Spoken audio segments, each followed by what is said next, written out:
welcome back to another episode of the Suits in the Stadium podcast, the first episode in 2024. I am your host, Casey Coleman. Joining me on this week's episode is Evan Flagg. Evan is currently the founder of Reach Capacity. I think the biggest thing that stuck out in my conversation with Evan, and it's something that a few different guests have hit on, but Evan hit on it as well, it's just the idea of that personal touch when it comes to the application process, when it comes to the interview process, and then even once you have that job, just that personal touch. You know, he talked about when he was trying to get a job with the Ontario Reign, he had applied, found a connection, made a phone call, ended up getting to, the person he needed to talk to that eventually got him the position. We've had previous guests talked about after interviews, sending handwritten notes, just those different personal things that set you apart within the application process, especially in a field that's as crowded as sports management. So really thought that was a great point from Evan. I know I enjoyed my conversation. Hope you enjoyed my conversation with Evan Flagg. Folks, please help me welcome in this week's guest, the first guest of 2024, Evan Flagg. Evan is currently the founder at Reach Capacity and has also spent time previously with Nike, the Ontario Reign, UCLA Athletics, and the LA Kings. Evan, how are you today? Fantastic. Great to be 2024 kicked off. That's right. First guest of 2024. Evan was actually a guest speaker during my time in the master's program at Long Beach State. And so we have since connected. He's on the pod, and I'm super excited to learn about your journey in sports. Yeah, we had fun that night too. I remember that. That was a great class, really good participation, even though we were on Zoom and virtual there. Yeah, but you got to do what you got to do. Before we jump into the questions, wanted to ask a little bit about your new venture here with Reach Capacity. I know it's about 4 or 5 months old, so we're just kind of curious if you could tell us what led you to that, and then what Reach Capacity does. Yeah, I've kind of been operating in stealth mode here since October, when I formally resigned from the Kings and kind of moved on to launch this venture.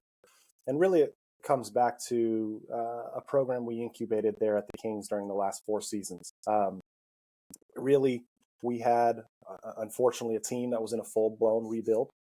And, fortunately, we're seeing the fruits of that rebuild pay off this season with a great team on the ice. But they brought me back in about 4 years ago, or I guess 5 years ago now, in the face of, hey, declining sales, declining revenues, a lot of capacity in our building to be filled. And so we got really creative and really aggressive. We overhauled our complete tech stack. And then one of the things that we did was look at this distribution strategy. And how do we take seats that are going to otherwise go unsold and put them in the hands of somebody that could go to the game, have a great time, touch our product, which we know is a fantastic product, even in a down year. No one goes to a hockey game and has a bad time. And so we knew we needed to still introduce the game of hockey to a lot of fans here in the greater LA area. And that's what we set out to do. And during my last season there, the 22-23 season, this program actually generated 60,000 ticket sales. Wow. And over 7 figures in revenue for the organization. And when you create a new 7-figure revenue stream for a team like the Kings that's been around 50 plus years, Sure, you're onto something. And that's when I realized, hey, there's other teams that need this sort of help and need this sort of strategy. And I've gone ahead and taken the leap. Fantastic. Yeah, as a great test run with the Kings, it worked out well. So good luck to you in the future on that. We'll jump into the questions. What pivotal experience in your education or early career helped you realize that the sports industry was the right path for you? Yeah, when I jumped into sports, it really wasn't as intentional as I think some, like yourself, Casey, that went and did a sports master's program. I was open to working, went to a great school at Pomona College, had some great friends that almost helped me identify that sports was a passion of mine. It obviously was, but it kind of went without saying. I played college basketball at the Division III level. And I kind of, the one transition that really set up early for me was that I did not want to be on the team side of it, on the sports side of it, right? I didn't want to be a basketball coach. I didn't want to be a video coordinator. And I knew that I wanted to go into business. And I just so happened to get lucky and kind of blend business and sports with a job there with Nike straight out of school that was really set up by a former teammate of mine from my college days. And then also with the Ontario Reign, I think the timing is more beneficial than anything. There's a brand new arena being built in Ontario, California, 20 minutes from my hometown. And I just got on the right on the ground floor and really got to learn what it means to build an organization, create awareness about a new product, create awareness about a new building. And those lessons were so key to me. And then those are things that I've just taken everywhere I've gone since. Fantastic, fantastic. In the ever-evolving world of sport management, how do you stay updated and continue to learn beyond formal education? Are there any ongoing educational experiences or resources you recommend? Yeah, so I'm a big fan of the different newsletters out there, right? These didn't exist 10 years ago, but things like D1 Ticker in the college athletics space, front office sports, SBJ, obviously, longstanding, um, probably our Bible in the sports industry. But for me, the thing that I think is maybe a little bit different that maybe other people won't say is I like to take pitches. I like to get pitched, you know, uh, and I love a good sale. I love to. I love when you're getting pitched. It forces you to really dive in and understand: is this a tool that's going to be beneficial to myself or my organization? Is this going to make it harder, easier? And really, it's those innovators. And now I kind of find myself in that same vein that are kind of pushing the envelope and helping the industry kind of move forward and find some new things and new avenues to go down. So hopefully this doesn't turn into me getting 1,000 solicitations in my email. But I think if you're open to new ideas, those are the types of ways that you can kind of keep that growth mindset. Yeah, for sure, for sure. This next question I selfishly put in because this was me before joining the program at Long Beach State. And the question is, what advice would you give to individuals who are considering a career in sport management but may not have a traditional sports-related educational and work experience background? How can they leverage their existing skills and knowledge to break into the industry? Yeah, I think sometimes we overstate, what we're supposed to learn in college. For me, I went to a liberal arts institution, and the idea was college was preparing me to think and to approach problems and find creative solutions. Um, and I always tell people sports is not medical school, right? We are not saving lives. We are selling a product that is really a discretionary income play for the wealthiest in our population. Mm-hmm. And we're more akin to a Louis Vuitton bag than we are a food, shelter, housing, clothing, right? Like we are not a necessity. And so Yeah. I think when you take a little step back and demystify the sports and the logos and things of that nature, you realize that, hey, my experience is relevant, right? How do I interact? How am I customer facing? One of the best interview questions I ever asked or got a response from was a kid that worked at GameStop. He now works in partnerships for the Los Angeles Rams. And he explained to me the entire model as to why they were pitching credit cards at GameStop. It's like we made more money with the credit card applications than we did the rental of games. And to me, that was a kid that really dove deep to understand the business model for who he was working for. Sure. And that's who I wanted on my team. And it's no surprise that he's continued to have success in his career. So don't sell yourself short, but go get those relevant experiences and understand that they can apply from a lot of different areas. Yeah, absolutely. We all bring different things to the table, whether or not it's in sports, and can obviously succeed in sports, even if we don't have that. Final question in the initial group of questions. You've worked approximately 17 years so far in the sport management field. Thanks, To what or Casey. to whom would you credit your longevity in the sports world? I think my path today in 2024, or from 2008 to 2024, is very different than what a new graduate will experience. Sure. I'm probably the last of the traditional climb the ladder, right? Started a minor league team, was an account executive, got a promotion there, jumped to the major league affiliate, started selling there. We won a Stanley Cup, was out of things to sell, needed to jump into management, jumped to UCLA Athletics. They needed a cheap manager that they could only afford with no experience, and I was their guy. So I had a very linear trajectory, and this new venture, obviously with Reach Capacity and kind of launching my own company, is a big test. It's a big moment of growth for me and a good thing to see what I'm made of and what I can accomplish. So I want to show like, hey, you can look at my career path and see what a traditional A, B, C, D, E path looks like, but also understand that there's a lot of other great paths out there. People can jump around. I think you should chase experience. You should chase working for great people. Yeah. And if you do those two things, things like salary and compensation will come into play. Yeah.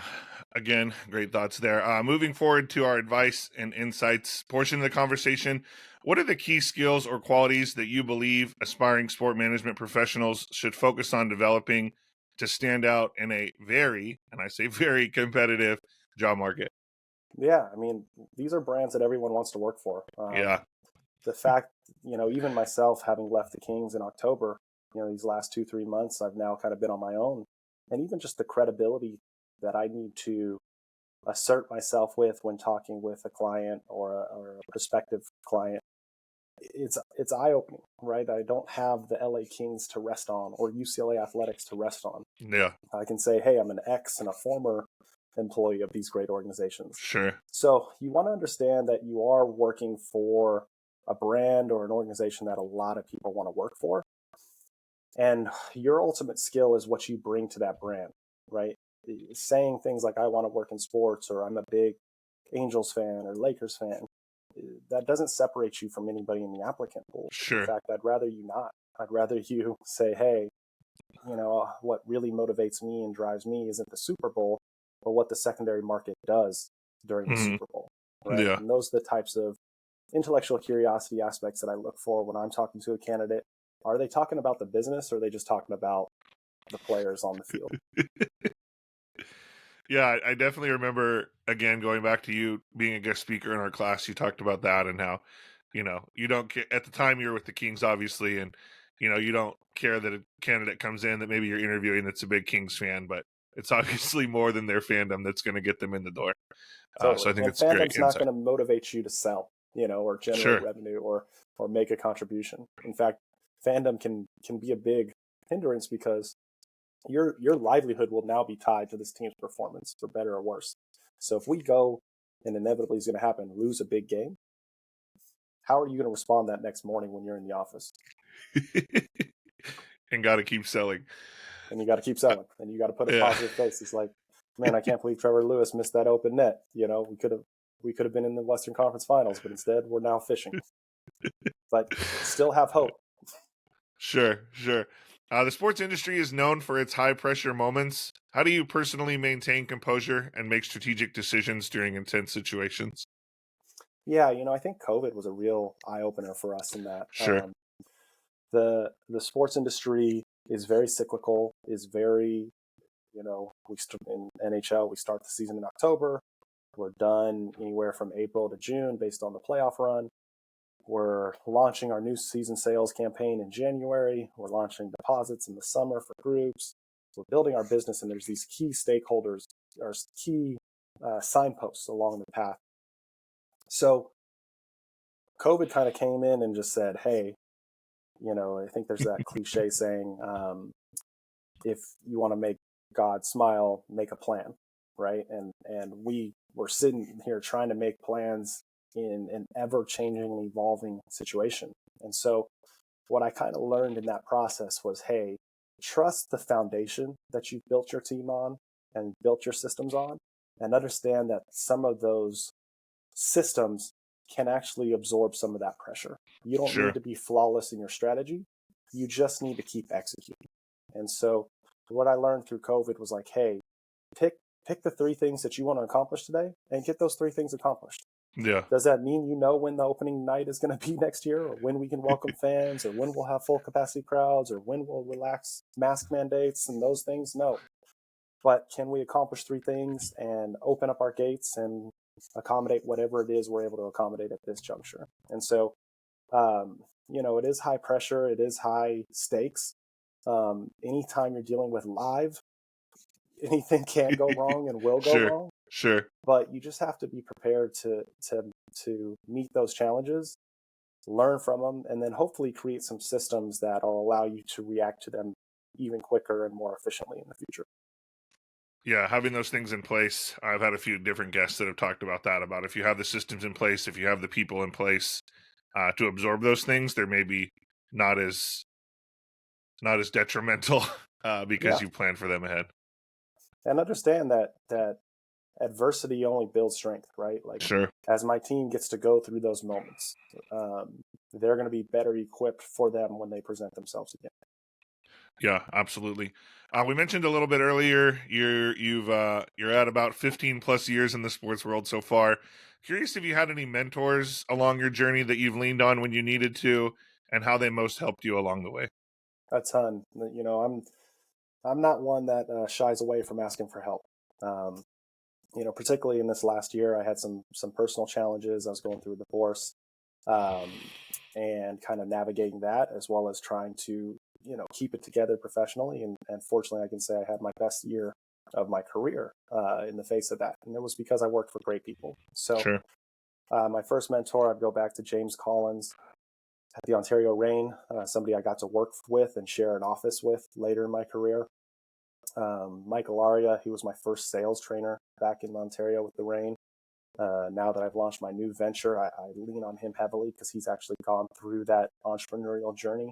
And Okay. I work out of his office maybe once a month just to sit there and kind of absorb what he's done and done well to get to where he had to get with a new venture. Yeah. And then I had some great people at the Kings, Kelly Cheeseman, Mason Donnelly, Mike Altieri, just people that are really good people. And I think when I was going through some of the personal challenges last year while working with the Kings, I was so happy that I got to go work somewhere where I could be my authentic self. And if needed, cry in my office, and they would be there to pat me on the shoulder and say, "Hey, how are you doing?" Checking in with me. And so I don't take that mentorship lightly. I think it spans not just, hey, how do we solve this problem and get this XYZ ticket pack launched? It's, hey, how do you respond and work for great people that care about you as a whole? And I've always been really blessed with that. And I think part of it is I seek it out and I want those types of relationships. Yeah, absolutely. Shout out Mike Altieri, former guest of the podcast Former season guest, yep. 1. So glad to hear his name there as well.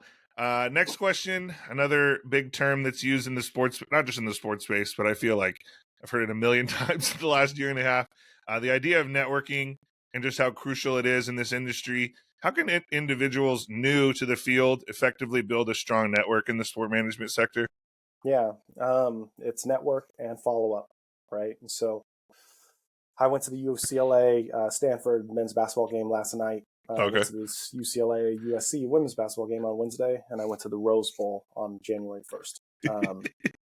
And I didn't do that because I'm a sports junkie and I love going to live sporting events. Yeah, I did that because I don't have a chance to interact and mingle with the people that I need to mingle with day in and day out sure. by luxury of working for the LA Kings anymore. And so Right. I have to go seek out those opportunities. So at UCLA last night, I got to chat with my former boss, Josh Rebholz, head of external relations for USC or UCLA athletics. I got to connect with Rhea Turteltaub. She's the head of development for all of UCLA. I got to connect with former donors, mentors that I consider, and basically re-spark conversations that maybe we met back in October, but we need to follow up and continue the momentum and continue to build. And I need to make those asks for referrals and references and things of that nature. And so Sure. it's never ending. And fortunately for me, I love it. Like, to me, I blend my personal and professional life so much. I'm not worried about those two worlds intersecting. In fact, Sure. I think I want those two worlds to intersect. I want to be able to drive value both in my personal relationships and professional relationships. Sure. So you got to go, but here I am 15 years in and I went to 3 events in the last week. And I'm not stopping. Yeah. Yeah. Well, you hit on the personal versus professional, so we'll jump right into that question. Thank you for the segue.